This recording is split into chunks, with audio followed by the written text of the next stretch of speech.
오늘은 예수님이 나의 왕입니까? 라는 제목으로 하나님 말씀 받겠습니다. 뭐라고요? 예수님이 나의 왕입니까? 라는 제목으로 하나님 말씀 받겠습니다. 우리 좌옆 사람과 인사하겠습니다. 잘 오셨습니다. 잘 오셨습니다. 네. 이번에 보고 싶었습니다. 보고 싶었습니다. 여러분 보고 싶었어요. 반갑습니다.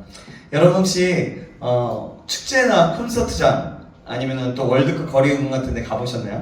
네. 다 한 번씩 가보셨나봐요? 그죠? 그래요. 엄청난 인파가 몰리잖아요. 그죠? 모두가 한 방향으로 외칩니다. 그 분위기 속에 있으면 나도 모르게 소리를 치게 돼요. 그죠? 저도 어렸을 때 대학교 때도 가보고 고등학교 때 가봤나? 그때 누가 뭘 이렇게 초청해줘서 예전에 저희 때는 여러분들은 아마 모를 거예요. 드림 콘서트라고 있었어요. 모르죠? 뭐요? 이게 오일뱅크에서 현대 오일뱅크에서 주관해서 막 연예인들 다 모아놓고 막 이렇게 콘서트를 막 여러 명 모아서 하는 건데요. 어쨌든 되게 한 번 가봤는데요. 너무 큰 인파에 처음으로 되게 큰 즐거운, 되게 소리치면서 외치면서 나아갔던 시간이었던 것 같습니다. 혹시 여러분 2002년생 누구시죠? 없나요? 2002년생 없죠? 없나요? 없구나. 2003년생인가? 아 그렇구나. 2003년생. 그때 태어나질 않았네. 그때 2살인가 3살이었고 이쪽은 그죠? 저는 되게 그때가 기억이 남아요. 그때가 나이 얘기하면 안 된다. 여기서 그만. 어쨌든 그때가 막 펑펑 막 울면서 그 이탈리아전을 펑펑 울면서 봤어요. 그 극적인 감동의 그것을 보면서 막 소리 지면서 집에서 그래서 왔던 것 같아요. 그때 당시에는 뭐 붉은 악마 티셔츠를 입고 대한민국 외치던 그 함성 속에서 모두가 하나는 된 듯한, 그래서 그때 당시에 굉장히 커플도 많이 일어났고요. 뭐 이렇다고 하더라고요. 저는 그러진 않았어요. 하지만 여러분 생각해보세요. 그런 콘서트장이나 어디를 갔다가 집에 돌아가면 그 함성 언제 사라지죠. 그렇죠? 오늘은요 종려주일이라고 해요. 예수님이 예루살렘에 입성하실 때도 바로 그런 분위기가 있었어요. 모두 다 외칩니다.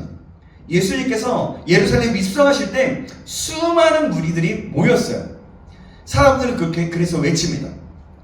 호산나 다윗의 자손이여, 주의 이름으로 오시는 이여, 가장 높은 곳에서 호산나 이랬습니다. 분위기는 마치 뭐냐면 한 나라의 왕을 환영하듯이, 또 전쟁에서 승리한 어떤 그 영웅들이 들어오듯이 굉장한 환영하는 행진 같았어요. 여러분 호산나라는 말이 무슨 뜻인지 아세요? 혹시 아시는 분 있나요?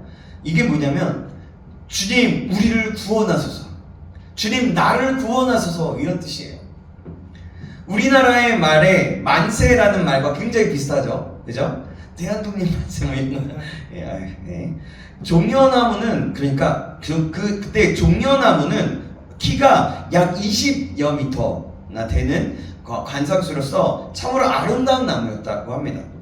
구약의 아가서 7장 7절에는 사랑하는 사람을 가르쳐 종려나무 같다라고 표현했습니다.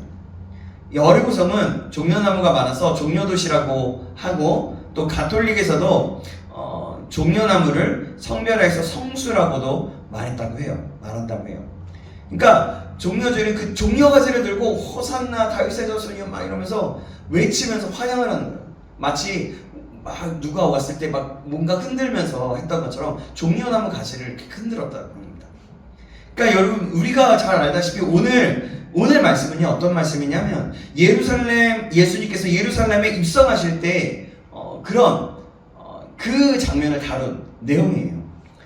예루살렘으로 복음서를 읽어보면요, 예수님께서 사람들이 많이 모일 때를 피하여서 다른 곳으로 가시곤 하였는데, 이날은 많은 사람이 모이는 그 6월절 절기, 굉장히 큰 이스라엘 백성으로 말하자면 우리 설이나 뭐 추석 같은 그런 명절이었어요. 그때 나귀를 타고 입성하신 거예요, 예루살렘에. 지금도 예루살렘에 가보면 겟세마네 동산 건너편에 황금의 문이라는 것이 있다고 합니다. 그게 어떻게 됐냐면 아치형으로 된 두 개의 문이 있다라고 해요. 바로 예수님께서 예루살렘에 입성하실 때에 나귀를 타고 이 문으로 들어오셨다는 거예요. 그래서 그걸 기념했대요. 그래서 오늘은 지금으로부터 약 2000년 전, 그러니까 2020 몇 년 전이겠죠? 예수님께서 나귀를 타시고 예루살렘 오실 때에 수천 명의 군중들이 종려나무 가지를 흔들면서 호산나를 부르면서 예수님을 환영하던 그 예루살렘의 모습을 생각하면서 오늘 우리들도 이 종려주의를 맞이해서 주님을 이 시간 우리의 마음에 영접하는 시간이 되길 간절히 소망합니다. 아멘. 예수님께서는 말씀하시기를 마태복음 10장 40절 41절에 너희를 영접하는 자는 나를 영접하는 것이요 나를 영접하는 자는 나를 보내신 이를 영접하는 것이라. 선지자의 이름으로 선지자를 영접하는 자는 선지자의 상을 받을 것이요 의인의 이름으로 의인을 영접하는 자는 의인의 상을 받을 것이요 라고 했어요. 누구를 영접하느냐에 따라서 그 사람의 인격이 달라지죠. 여러분 그쵸? 누구와 함께 어울리냐에 따라서 그 사람의 인품이 달라지게 됩니다. 당시의 바리새인들과 그 서기관들은 예수님이 자기들이 죄인이라고 정죄해버리고 그런 정죄해버린 그런 세리, 창기들과 억눌린 사람, 그 가난한 사람들과 어울리고 그리고 식사도 같이 한다고 해서 예수님을 막 비방하고 배척을 하기도 했어요. 우리가 잘 알죠? 여러분 만일 도둑놈을 영접하면 뭐가 돼요? 도둑놈과 같이 어울려 논다면 그 사람 분명히 도둑이 될 거예요. 웬만한 대부분 그럴 수도 있습니다. 그리고 불량배와 같이 놀다 다니면 10중8구 분명히 불량배가 되기 쉽습니다. 사기꾼을 영접하고 사기꾼을 환영하고 사기꾼과 함께 다니고 사기꾼의 그 생각을 알고 계속 이야기하다 보면 어느 순간 나도 모르게 사기꾼이 돼요. 간첩을 영접하면 어떻게 됩니까? 간첩도 마찬가지죠. 간접이 돼요. 그리고 요즘에 뭐라고 해요? 그거를 도박을 하는 사람들, 예전에 노름꾼이라고 얘기했다는데 그 사람을 도박꾼을 영접하면 도박꾼이 되는 거예요. 사탄 마귀를 영접하면 어떻게 돼요? 마귀가 됩니다. 네, 마귀의 종이 되는 거예요. 그러나 예수 그리스도를 영접하면 어떻게 됩니까? 선해집니다. 우리가 구원받고 하나님의 자녀가 되어서 영생을 얻게 되는 거예요. 아멘. 선해지는 것도 선해지는 거지만 중요한 거는 우리가 예수님을 영접하면 구원받고 하나님의 자녀가 된다는 거, 영생을 얻게 되는 거. 요한복음 1장 11절 12절에 이렇게 말씀합니다. 자기 땅에 오매 자기 백성이 영접하지 아니하였으나 영접하는 자 곧 그의 이름을 믿는 자들에게는 하나님의 자녀가 되는 권세를 주셨으니 라고 말씀합니다. 우리들은 종교주의를 맞이해서 오늘 종료주일이에요. 주님을 배척한 자가 되지 않고 중심으로 뜨겁게 주님을 영접하고 예수님을 영접함으로 하나님의 자녀가 되는, 지금도 우리가 하나님의 자녀이지만 진정한 하나님의 자녀로서 새롭게 거듭나는 시간이 되길 간절히 소망합니다. 아멘. 예수님은 인류 가운데 오셨어요. 어떻게 오셨죠? 하나님의 아들이지만 어떻게 오셨습니까? 오늘 본문에 보니까 나귀를 타고 오셨다고 얘기해요. 근데 나귀를 타고 오신 분이 어떤 분이냐면 왕이셨어요. 그죠? 그분이 또 어떻게 오셨습니까? 잃어버린 자, 인류의 구원을 위해서 오셨습니다. 사람을 죽이고 약탈하는 전쟁에서는 말을 타고 전쟁을 합니다. 그러나 예수님은 만민에게 생명을 살리기 위해서, 그 만민의 생명을 살리기 위해서 오셨기 때문에 말을 타실 수가 없었던 거예요.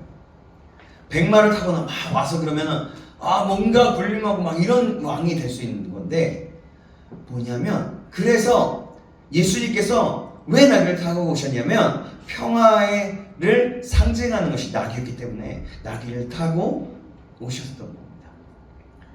지금도 이스라엘의 농촌에서는 나귀를 타고 다니는 사람들이 있다고 해요.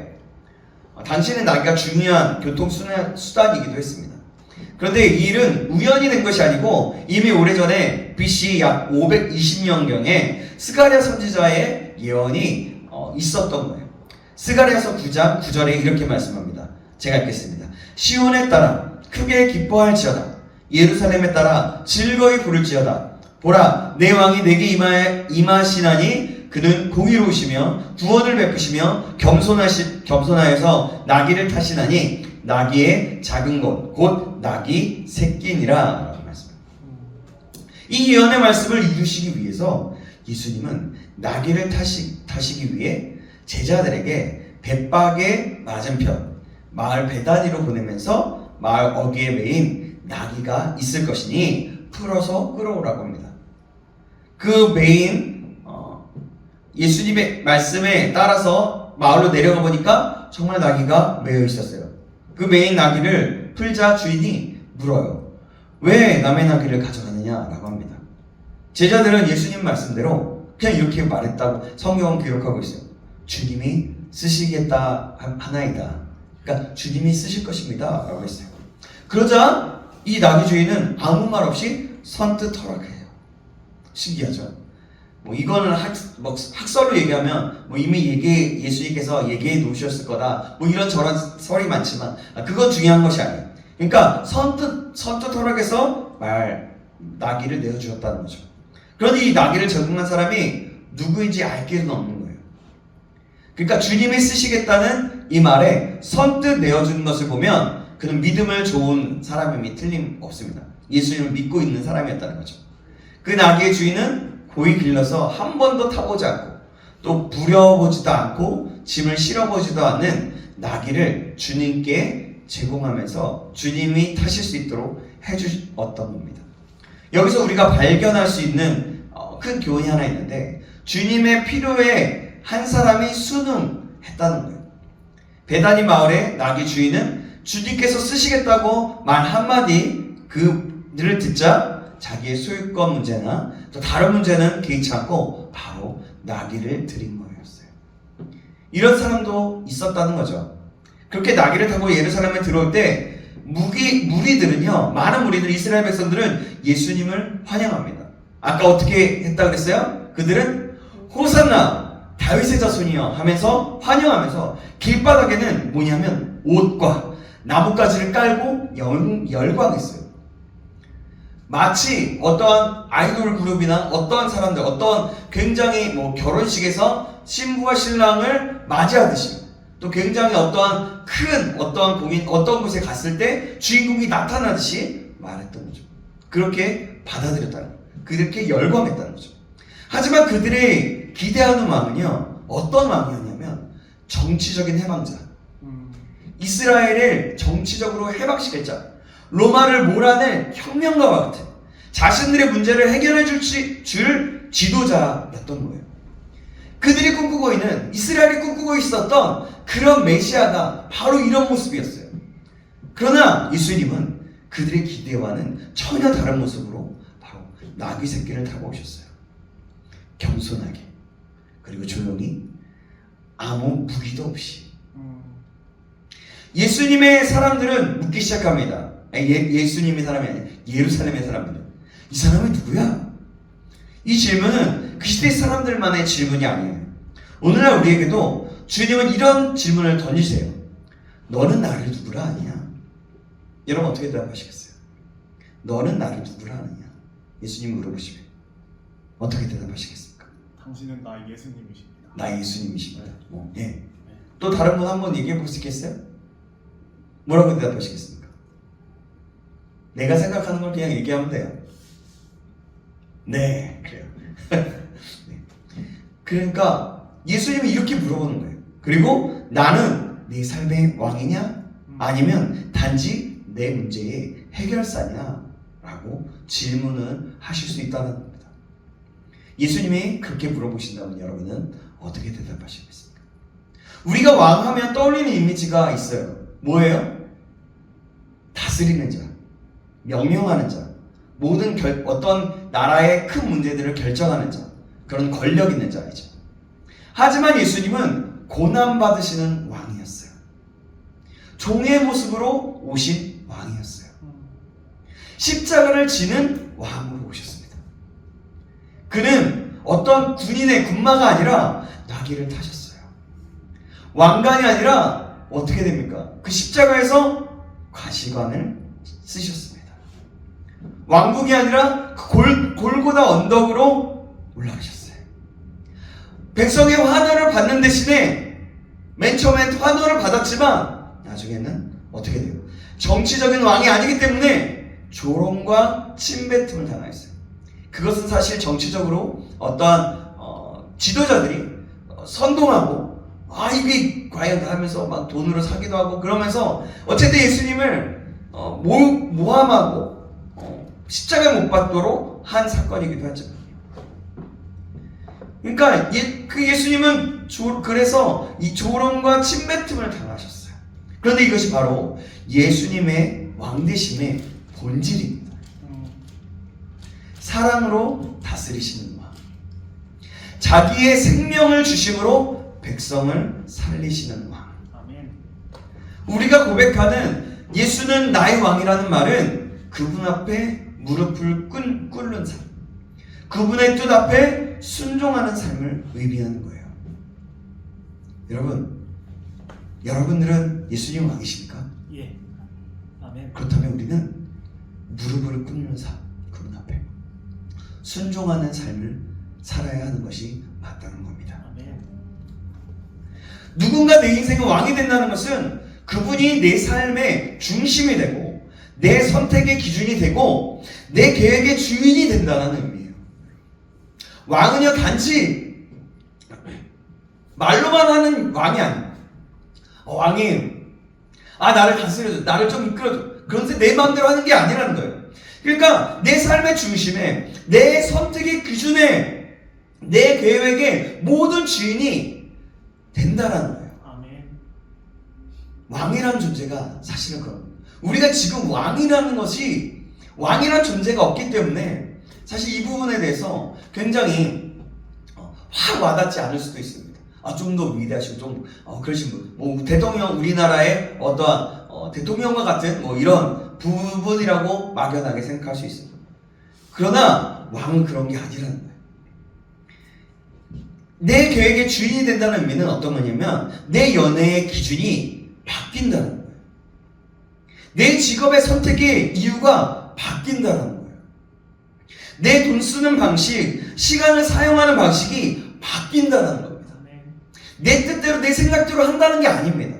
그러니까 왕의 앞에서는 나는 더 이상 내 인생의 주인이 아닙니다. 그분의 뜻이 나의 뜻보다 앞서게 되는 거예요. 예수님이 진짜 나의 왕이라면 나는 예수님의 뜻대로 예라고 응답하는 인생을 살아야 하는 겁니다. 왕이라는 게 바로 그런 겁니다. 한 청년이 있었어요. 그는 대기업에서 입사한 후에 빠르게 승진을 했습니다. 외적으로는 모든 걸 가진 것 같았어요. 그렇지만 속은 굉장히 공허했고 매일매일 피곤한 삶이었어요. 그의 삶은. 그러던 중에 한 수련회에서 그는 예수님의 음성을 듣게 됩니다. 나는 너의 왕이 되길 원한다. 내가 진짜 자유롭게 되길 원한다. 그날 밤 그 청년은 처음으로 무릎을 꿇고 이렇게 고백했다고 해요. 예수님, 제 삶의 왕자에서 내려오겠습니다.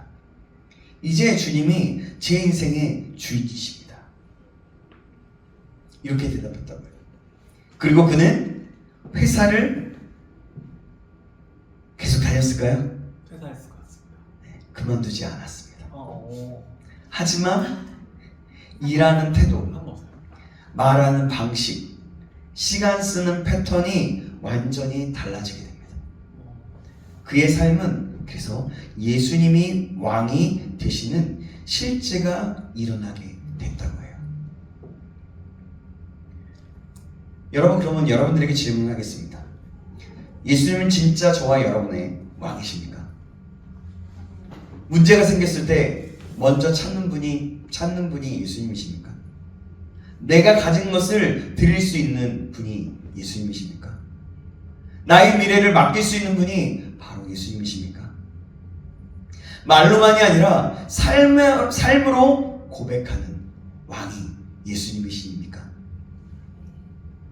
예수님을 나의 왕으로 받아들인다는 것은 그분이 내 삶의 모든 영역을 통치하신다는 고백이에요. 그리고 그 고백은 희생이 따르게 됩니다. 결단이 따르게 됩니다. 그리고 순종이 따르게 되는 거예요. 사람들은 희생하고 싶어 하지 않고, 결단하고 싶어 하지 않고, 순종하고 싶어 하지 않습니다. 그렇지 않는다면 예수님은 나의 왕이 될 수가 없는 거예요. 나의 왕자에는 내가 앉아있고 예수님을 군림하면서 예수님 이것 좀 해주세요, 저것 좀 해주세요, 안 하면 나 안 돼, 이런 거라는 겁니다. 이 시대 청년들이 예수님을 왕으로 인정하지 못하는 이유는 왕이신 예수님을 제한된 삶의 한 구석에만 모시고 있기 때문에 그래요. 그러니까 제가 얘기했던 그 부분이죠. 실제로 우리의 삶에 적용해보면 이런 거예요. 주일에만 왕이 되는 거예요. 문제 있을 때만 왕이 되는 거예요. 외롭고 힘들 때 누군가 정말 만나고 싶고 정말 내 마음에 외로워서 정말 미칠 지경일 때 너무 힘들어요, 예수님. 내가 너무나 외로워요. 이렇게 때만 왕이 됩니다. 그런데 여러분, 이것은 진짜 신앙이 아니에요. 진짜 믿음은요, 어떤 것이냐면 월요일부터 토요일까지도 예수님이 왕이 되시는 삶이에요. 아멘. 내 계획 앞에 주님 원하시면 하겠습니다 라고 말할 수 있는 거예요. 여러분, 그럴 수 있겠습니까? 내 감정 앞에 주님, 제 뜻보다 주님의 뜻이 먼저입니다 라고 여러분 말할 수 있습니까? 사랑하는 여러분, 우리의 삶의 왕자에 누가 앉아 있습니까? 예수님이 아니라면 지금 그 왕자에서 우리는 내려와야 합니다. 그리고 예수님을 앉히셔야 하는 것입니다. 한 청년 선교사가 있었어요. 근데 아프리카 오직에 가기 전에 친구들이 이렇게 말했습니다. 야, 너 같은 스펙이면 더 큰 자리에서 하나님께 영광 돌릴 수 있어. 왜 굳이 위험한 길을 가려고 하는 거야? 하지만 그는 이렇게 말합니다. 예수님이 나의 왕이시기 때문이야.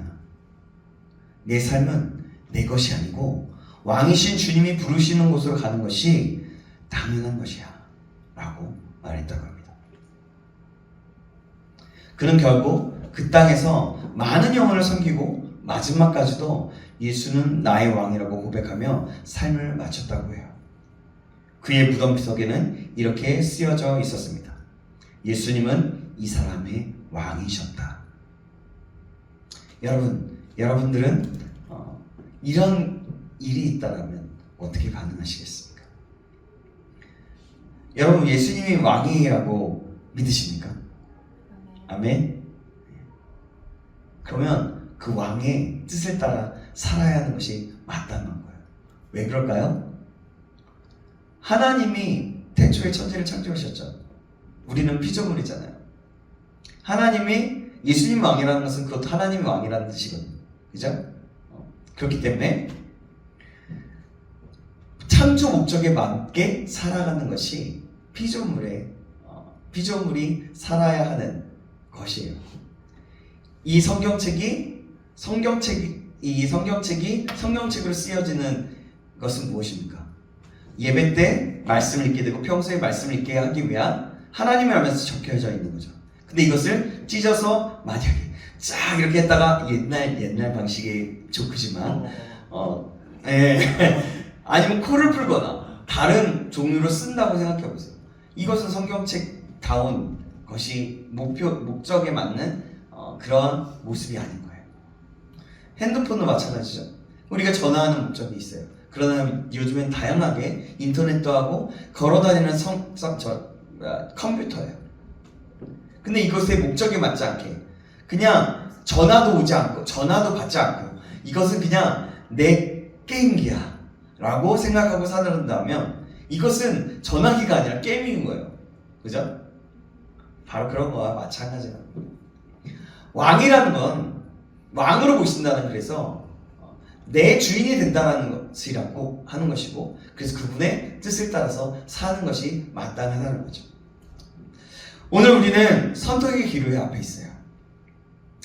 예수님을 진짜 왕으로 모실 것인가, 아니면 그냥 방관할 것인가. 그분은 우리의 감정에 머무르길 원하지 않으십니다. 내가 찬양하고 너무나 은혜 받고 해서 그때에서 주님 찬양합니다. 그래서 너무 좋은 거야. 너무 뜨거워졌어. 아, 그래. 근데 예배 끝나면 끝이야. 그러니까 이런 감정을 원하시는 게 아니라는 거예요. 이해했어요. 이거는 감정인 거야, 감정. 예수님을 진짜 왕으로 모신다는 것은 삶 전체가 바뀌는 고백인 겁니다. 예수님이 원하시는 것은 그냥 그 감정에 머무는 것이 아니라 삶 전체가 바뀌는 삶을 원하신다는 거예요. 지금 이 자리에서 우리가 이렇게 고백했으면 좋겠습니다. 우리 따라해볼까요? 예수님, 이제 제 인생의 왕자에 앉아주십시오. 이제 제 인생의 왕자에 앉아주십시오. 제가 주인 되었던 자리를 내려놓고 제가 주인 되었던 자리를 내려놓고 주님이 다스리시는 삶을 살겠습니다. 주님이 다스리시는 삶을 살겠습니다. 아멘. 아멘. 여러분, 이 고백, 이 진실되고 내면 깊은 곳에서 나오는 믿음의 고백이 여러분, 여러분의 인생을 바뀌게 하는 겁니다. 아멘. 그냥 주도해서 야 예수님 내 인생 왕자에 앉아주세요 막 하자니까 막 그냥 하는 게 아니라 하자고 했을 때 정말 진심으로 내 왕으로 앉아주시기를 소망하면서 믿음으로 고백하고 다스리시도록 간절히 원하는 것, 이 고백이 그 믿음이 인생을 바뀌기 시작한다는 겁니다. 이 고백이 진짜 종려주일의 은혜인 고백인 거예요.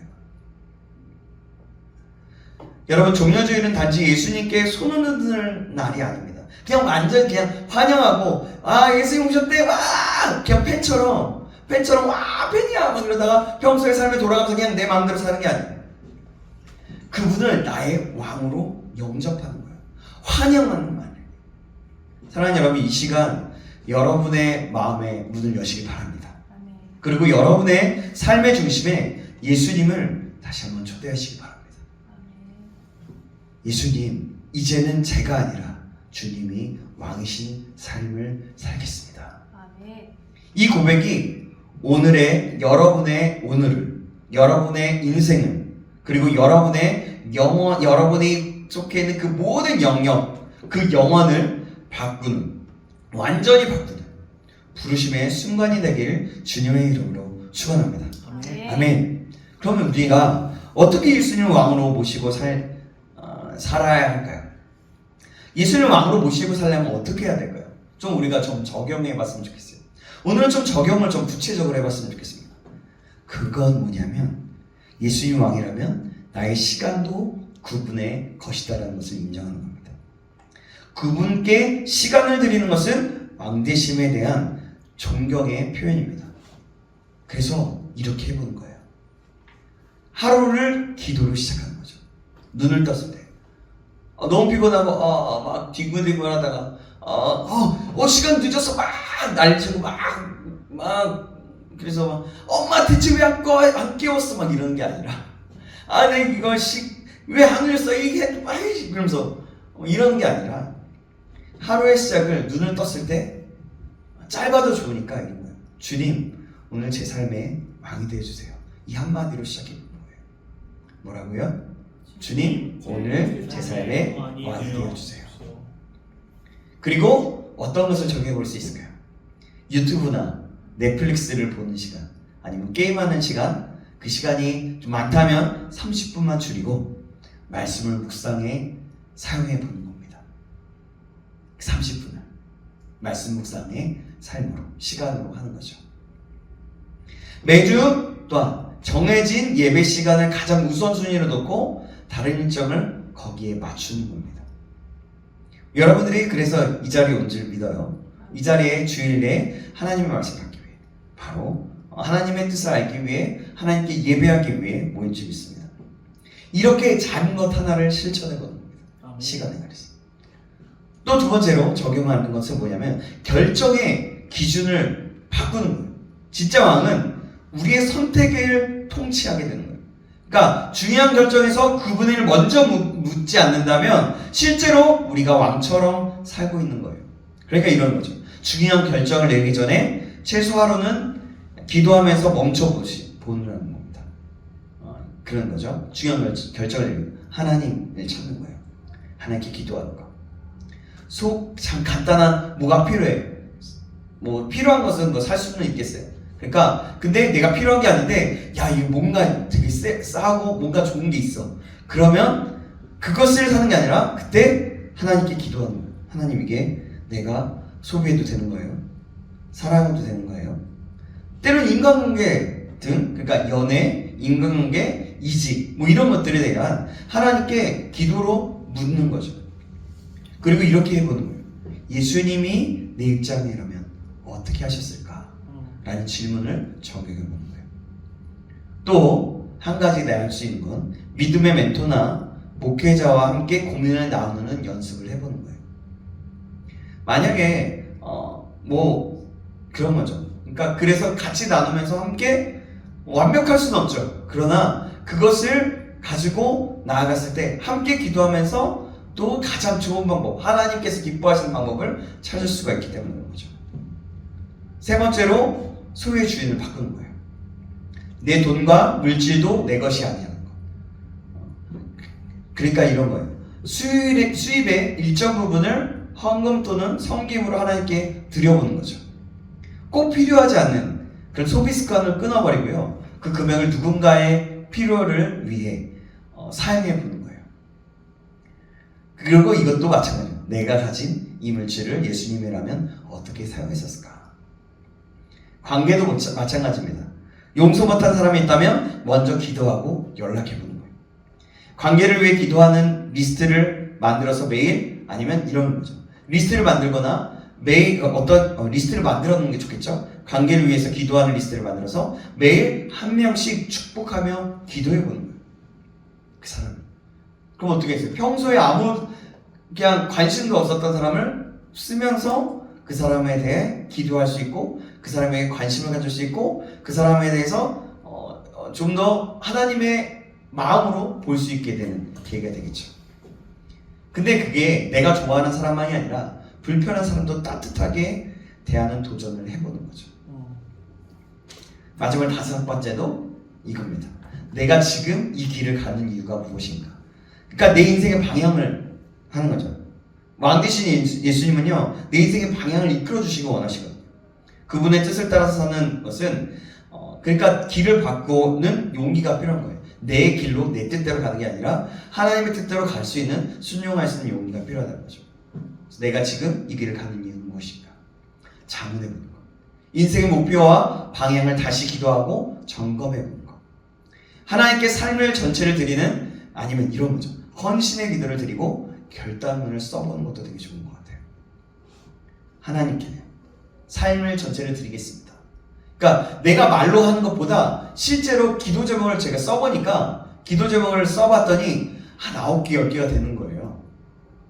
와, 이게 보니까 평소에 막연하게 기도했던 걸 너무 자세하게 보니까 자세하게 읽게 되고 그 마음에 대해서 그 다음에 기도를 하니까 더 풍성한 기도를 할 수 있게 되는 거죠. 그래서 그런 것들을 적어보는 거죠.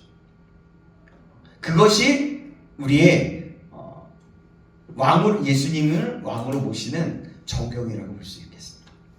여러분, 오늘은 종려주일이에요. 종려주일은 어떤 날이라고 했어요? 예수님께 손 흔들어서 단지 잠깐 와 지나가게 하고 끝나는 날이 아니에요.